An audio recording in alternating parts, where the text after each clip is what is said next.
Frédéric Chaumont pour la chaîne Agora TV et la chaîne Jasper Madère. Bonjour à tous. Voici les différents titres qui seront abordés sur cette vidéo. Surmortalité causée par la grippe. Analyse de la situation. La presse officielle attaquée dans une action judiciaire retentissante.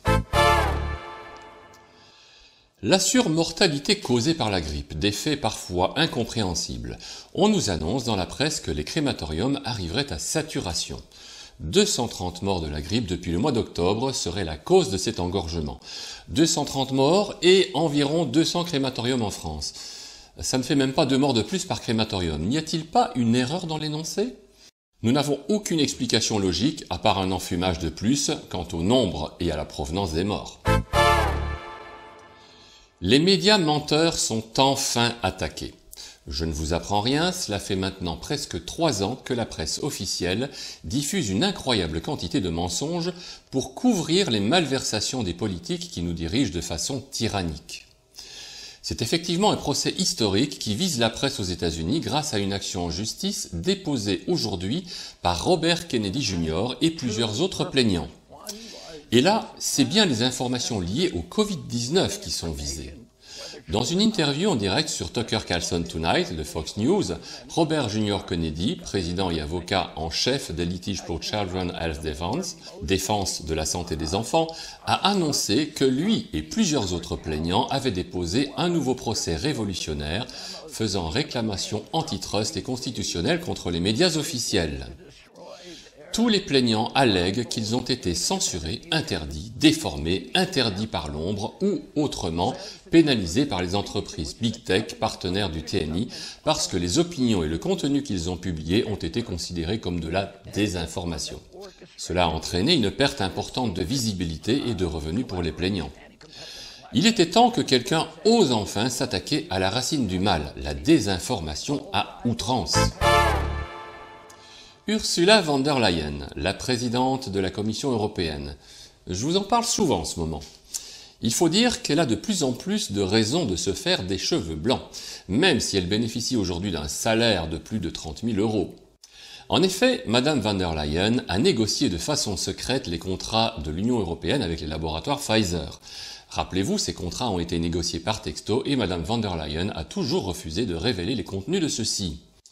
Les députés européens, membres de la commission spéciale sur le Covid, ont convoqué Madame von der Leyen à venir s'expliquer publiquement sur les contrats de vaccins qu'elle a signés avec Pfizer et qui sont estimés à plusieurs milliards d'euros. Il y a fort à parier que la présidente de l'UE soit contrainte de révéler les échanges qu'elle a pu avoir avec Albert Bourla, directeur général du laboratoire américain. Ça commence à chauffer. Les méchants commencent à passer sur le grill. Il reste juste à espérer que les relations de Madame von der Leyen ne lui permettront pas d'obtenir de passe-droit qui lui permettrait de ne pas répondre aux questions. Il ne faut pas oublier que dans ce panier de crabes, tout fonctionne avec des petits arrangements entre amis. La population qui meurt à cause des AL, c'est le cadet de leurs soucis. Ils vont avant tout défendre leurs intérêts personnels. Il n'y a pas que pour Madame von der Leyen que ça chauffe. Anthony Fauci, ancien conseiller médical en chef du président des États-Unis, aurait lui aussi de bonnes raisons de serrer les fesses. Pardonnez-moi d'être un peu trivial. Les républicains de la Chambre ont commandé lundi 9 janvier une commission d'enquête spéciale axée sur la pandémie du coronavirus, au cours de laquelle ils espèrent faire pression sur les scientifiques et les responsables fédéraux et sur le docteur Anthony Fauci. Sur l'origine de la crise de santé publique et la réponse du gouvernement à celle-ci, il va falloir que le docteur Fauci réponde point par point sur tout ce qu'il a fait et ce qu'il n'a pas fait au moment le plus fort de la pseudo-pandémie. Affaire à suivre, et nous allons la suivre. La facture d'électricité. La facture qui tue purement et simplement des entreprises de façon foudroyante. Certaines de ces factures augmentent parfois jusqu'à 1000%. Certains chefs d'entreprise, en particulier les commerces qui utilisent des fours ou des congélateurs industriels, n'ont même pas besoin de réfléchir pour clôturer leur activité et aucune solution ne permet de s'en sortir. L'emmerdeur covidiste Emmanuel Macron apporte-t-il une solution pour épargner ces entreprises ? Non, aucune. Juste une petite aide qui est totalement insuffisante d'un chèque énergie de 100 € pour le mois de décembre. Une paille. Macron regardera donc ces entreprises mourir sans lever le petit doigt. C'est la destruction de la France qui continue. A-t-il au moins compris que l'indexation du prix de l'électricité sur le prix du gaz est une aberration injuste? Peut-être le comprend-il, peut-être pas, mais il se contentera de regarder les entreprises sombrer dans les faillites ou les suicides d'entrepreneurs qui sont au bout du rouleau.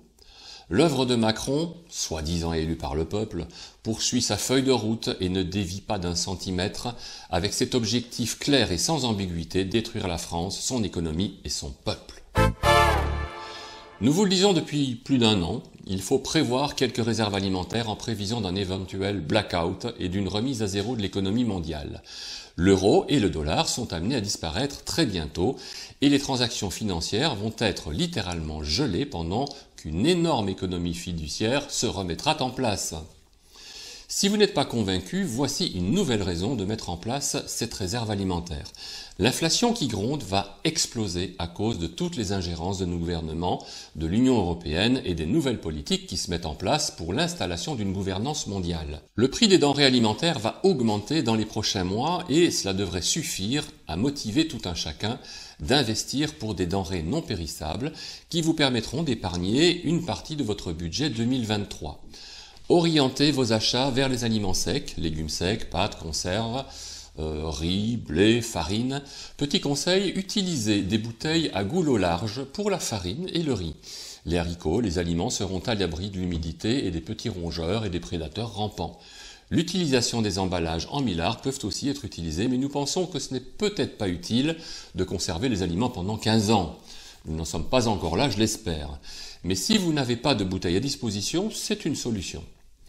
Si nous sommes en train de couler et que nous arrivons au fond du lac, il nous faut maintenant prendre une bonne battue pour remonter plus vite et plus fort. Le gouvernement français a lancé le mois dernier une campagne de désarmement en vous invitant à vous débarrasser des armes à feu dont vous disposeriez. Cette action est très révélatrice et montre bien que la situation à venir va nous obliger à nous défendre contre la tyrannie active de Macron et de ses complices. Nous ne pourrons bientôt plus communiquer par Internet et il est même possible que les affichettes que vous connaissez réapparaissent comme en 39-45. Par contre, on ne parlera pas de l'armée mais plutôt de la résistance. Les Français ne peuvent compter que sur eux-mêmes pour résister à l'oppression. C'est un droit et c'est surtout le plus indispensable des devoirs. Pensons à nos générations futures, on essaye de nous désarmer, on essaye de nous tuer par le biais d'un... Mais nous avons toujours un énorme avantage numérique face à nos ennemis qui ne représentent pas plus de 1% de la population mondiale et dont l'arme principale est la peur. Chères citoyennes et chers citoyens, je vous dis à très bientôt.